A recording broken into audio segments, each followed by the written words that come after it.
Bom, pessoal de Santa Mônica, boa tarde, bom dia, boa noite para todos vocês. Estou aqui para cumprir com o meu prometido. Aula 14 e aula 15 de Geografia 2. Dois capítulos que conversam bastante. São capítulos que vão falar sobre comportamento populacional. Como governantes, como teóricos enxergam a reprodução humana, né? E a que ponto essa reprodução humana pode nos levar. Somos quase 8 bilhões de habitantes no planeta hoje, 7 bilhões e alguma coisa, né? É o que as estimativas apontam. Até mesmo no Brasil nós não temos um número próximo do exato, porque esse sistema de verificação ele precisa de melhorias. A gente vai falar um pouco mais sobre isso no capítulo 15. Mas, de certa forma, essa preocupação entre a reprodução humana e os recursos que a Terra apresenta em diferentes épocas, em diferentes períodos, vai suscitar muita discussão. Então é um tema atual. E por ser um tema atual, e sempre será um tema atual, ele pode estar, né, de maneira muito forte no seu Enem. Tá? Então vamos começar aqui no capítulo 14 com as teorias demográficas, lá na página 48 do seu livro didático. Vamos começar com a teoria malthusiana. E entender um pouco de quem foi o Malthus ajuda a gente durante todo esse percurso, porque, a bem da verdade, todas as teorias que nós vamos abordar aqui perpassam de alguma forma pelo Malthus. Então, quem foi o Malthus e por que ele desenvolve a teoria malthusiana? Bom, importante você entender que o Malthus era um religioso. Salvo engano, ele era um pastor anglicano. E ele vai observar, num contexto de Europa, passando por uma revolução industrial, que o crescimento humano nos centros urbanos ele é exponencial. Ele é grande, ele é em absoluto volume e vai começar a percorrer dentro dele uma preocupação de que esse crescimento populacional não corresponde ao crescimento dos recursos aos quais nós temos acesso. E essa é a grande preocupação do Malthus. Bom, deixa eu abaixar um pouquinho aqui. Bom, olha lá.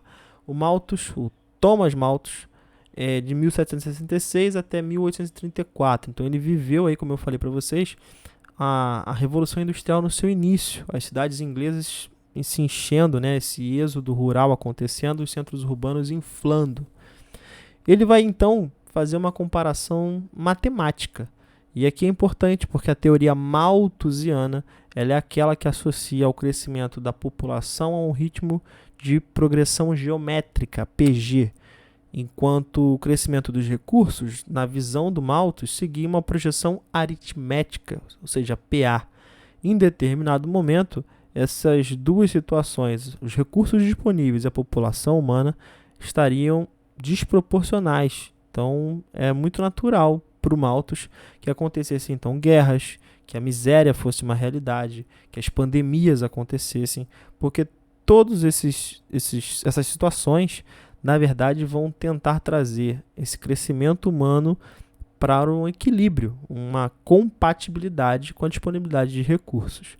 Então, para o Malthus, que de novo era um religioso, para nós não precisarmos vivenciar guerras, conflitos, fome, miséria, pandemias, para a gente não chegar num contexto como esse, o Malthus apresentava 3 soluções para a gente, né? Um conjunto de medidas que vai perpassar por uma questão religiosa.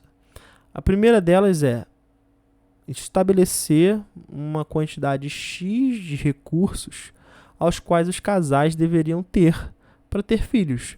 Então é uma maneira de eu filtrar. Só pode ter filhos quem tem acesso a determinado salário ou quem tem acesso a quantidade X de recursos.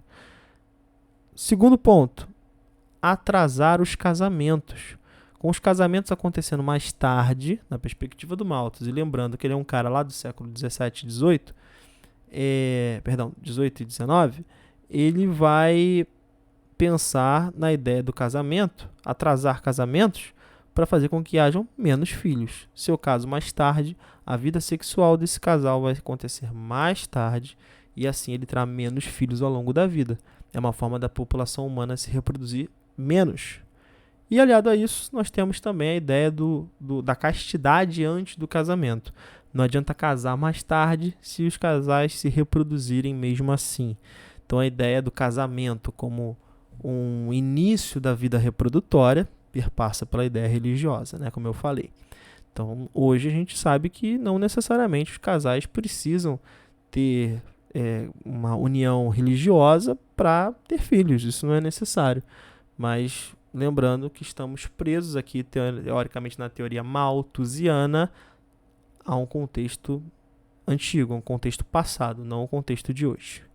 Pois bem, o Malthus vai estabelecer todas essas teorias, essas ideias de que, olha, a gente está caminhando para uma questão perigosa, fome, guerra e miséria e epidemias vão ser necessárias para controlar para trazer esse sistema para o equilíbrio.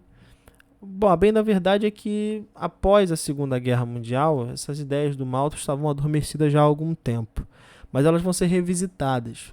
Vão ser revisitadas por quê? Porque elas podem ajudar a gente a tentar explicar não mais a ideia de fome, guerra e miséria, ou essa quantidade de recursos, quantidade de pessoas. Essa não é uma realidade que se apresenta hoje para nós. Hoje, a gente está tentando explicar através da teoria malthusiana e do resgate a ela, explicar basicamente o subdesenvolvimento. Teóricos vão revisitar a teoria do Malthus, que é uma teoria mais antiga, para tentar explicar o subdesenvolvimento. Por que algumas nações são desenvolvidas, por que outras nações são subdesenvolvidas. E aqui nós vamos surgir, então, dois grupos muito fortes após a Segunda Guerra Mundial. Vou começar, como o livro está sugerindo aqui, pelos neomalthusianos e a teoria neomalthusiana. Esse neo quer dizer novo, ou seja, a nova teoria malthusiana vai enxergar o seguinte: olha, os países são subdesenvolvidos porque tem muitas pessoas nesses países para dividir os recursos naturais presentes nesse país. Então é necessário para que esse país alcance o desenvolvimento, para que ele alcance uma melhor qualidade de vida, que eu diminua o número de população. Eu tenho que diminuir o número de habitantes, fazer com que essa população diminua, porque uma população menor terá acesso, poderá dividir de maneira mais interessante, de maneira mais eficiente os recursos. Então, o viés para tentar vencer o subdesenvolvimento dos países, na perspectiva dos neomalthusianos, é o controle populacional. Preciso me reproduzir menos. Um excelente exemplo aqui para nós é a política de filho único na China. É justamente essa a ideia. Eu vou controlar a reprodução humana, eu vou controlar quantos filhos habitantes no meu país possam ter, para que eu tenha, então, um controle demográfico. Eu tenha um controle de quantas pessoas vão se reproduzir, de que maneira vão se reproduzir. Outra maneira dos neomalthusianos tentarem aplicar essa ideia de diminuição de população é através do planejamento familiar, estruturar as famílias, aparelhar as famílias, para que elas possam realizar esse planejamento e ter seus filhos no momento mais oportuno das suas vidas. Então, para os neomalthusianos, como é que eu resolvo a situação do subdesenvolvimento? Eu preciso controlar a reprodução humana nesses países. Eu preciso atender e conter a reprodução humana para que uma menor população se apresente, e aí sim, essa menor população vai dividir de maneira mais eficiente os recursos presentes nesse local. Essa é a teoria neomalthusiana. Junto com ela, vai surgir uma teoria de pessoas que vão simplesmente achar essa ideia um equívoco. E aí nós teremos, então, os reformistas. Os reformistas estão aqui, ó, na parte de baixo, ainda na página 48. Olha lá. Os reformistas vão enxergar o problema do subdesenvolvimento de maneira um pouco diferente. Para os reformistas, a bem da verdade é que esse subdesenvolvimento é que gera superpopulação nesses países. É preciso resolver os problemas econômicos primeiro, porque é justamente o acesso a melhores estruturas, a melhores oportunidades, a melhor rede de educação, saúde e renda que vai fazer com que essa população se reproduza menos e que eu tenha uma economia mais forte, ou seja, esse país vai caminhar para o desenvolvimento de maneira diferente. Então, enquanto os neomalthusianos tentam resolver o problema do subdesenvolvimento pela reprodução humana, os reformistas vão entender que o subdesenvolvimento é a raiz do problema da superpopulação. Então, eu preciso atender a questões econômicas, fazer incentivos econômicos e sociais para que um país tenha melhor desempenho populacional. A forma de entender o problema e, por sua vez, de tentar propor uma solução é diferente. É mais ou menos assim, ó. Enquanto os neomalthusianos, eles acham que um país é subdesenvolvido porque tem muita gente, os reformistas vão falar, olha, tem muita gente porque é subdesenvolvido. Então eu preciso resolver a ideia do subdesenvolvimento. Se eu resolver o subdesenvolvimento, eu vou resolver a população. Então a forma de enxergar o problema é diferente. O que os reformistas então vão propor para solucionar o problema? Melhores condições de saúde, renda, educação. E são justamente essas promoções na vida pública do cidadão, a melhor condição de vida gerada para ele, que vai suscitar, por sua vez, um efeito em cadeia, que vai resultar numa melhora da qualidade de vida ainda e uma redução da população nesses locais. Ok? Então, a teoria reformista e neomalthusiana, elas são do mesmo período, ali logo no virada, né, da Segunda Guerra Mundial para cá. Mais recentemente, a partir da segunda metade aí do século XX, vai surgir uma outra escola, uma outra teoria, que vai aplicar ainda preceitos do Malthus, que é a teoria eco-malthusiana. A teoria eco-malthusiana também está na página 48. O que é a teoria eco-malthusiana? Esse eco já pressupõe aí a ideia de ecologia, né? Ela vai estar associada a uma ideia de que a população humana ela gera um impacto ambiental. É uma outra vertente, é uma outra ideia de problema.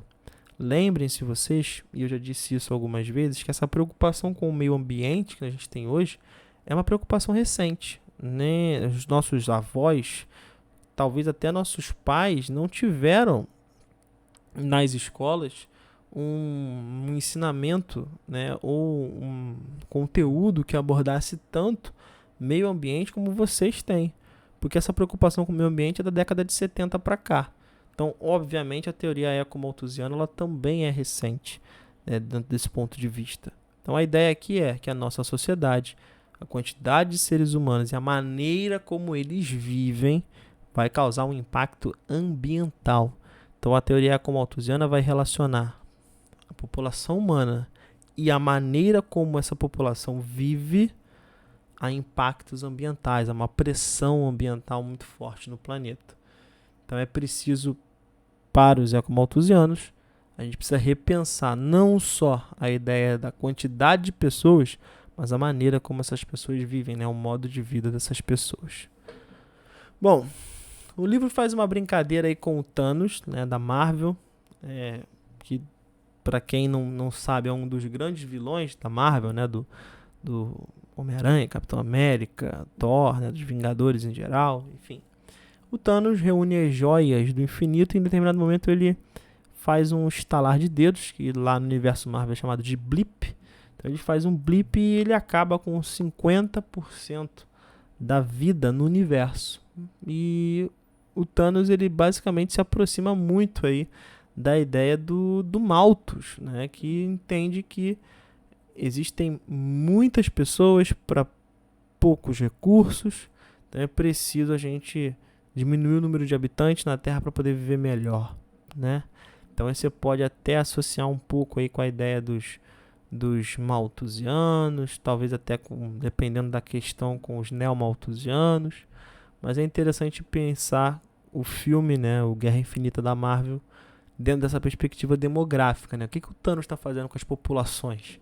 Ele está diminuindo a população, está fazendo que a população restante, a que sobrou, tenha acesso a muito mais recursos, né? Bom, tem uma imagem legal aqui do Thanos no livro de vocês. E aí a gente já vai para as questões. Vou fechar o vídeo aqui para ele não ficar muito grande. E aí vou fazer o vídeo do capítulo 15 logo a seguir, tá bom? Espero que tenha solucionado, que não haja dúvidas, mas qualquer dúvida você pode mandar para mim, beleza? Valeu!